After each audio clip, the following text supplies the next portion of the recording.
video, we're going to be reminded how to solve quadratics graphically. So that means that you are going to use your graphing calculator to help you.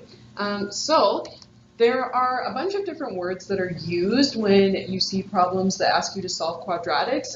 We've got roots, zeros, solutions. All of these things mean that you are looking for the x-intercepts of this equation. So you're going to take your equation or your problem and you're going to plug it into your calculator and you're going to look for where it crosses the x-axis. Now sometimes that happens twice. If you have a parabola that opens upwards or downwards and crosses the x-axis twice, that would have two solutions. You could have a graph that has one solution where the parabola touches the x-axis, so it has a maximum or minimum on the x-axis. And finally, you could have a situation where you have a parabola that doesn't touch the x-axis at all, and that would actually have zero solutions. So let's take a look at this function right here. We're going to type it into our calculator and solve for our roots or our zeros or our solutions, whatever you want to call them.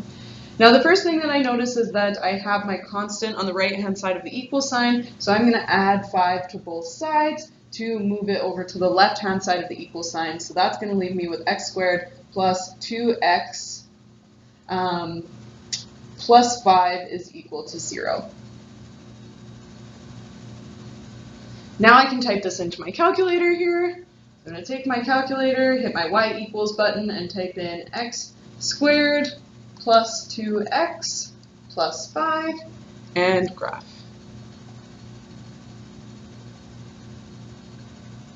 All right, so now that I have graphed my function, I notice that it doesn't cross the x-axis at all. So I would write that this has no real roots.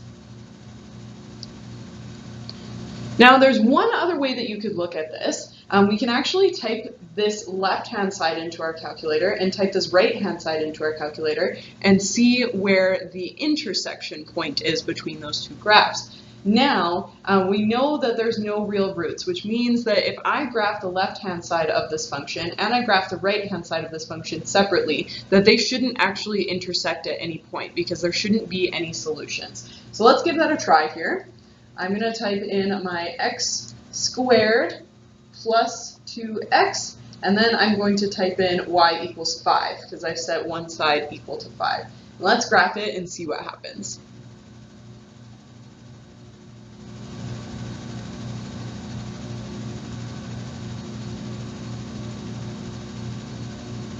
Ooh, now there's an intersection point here, but I said that there should be no real roots. So did you catch my mistake? What I did incorrect here?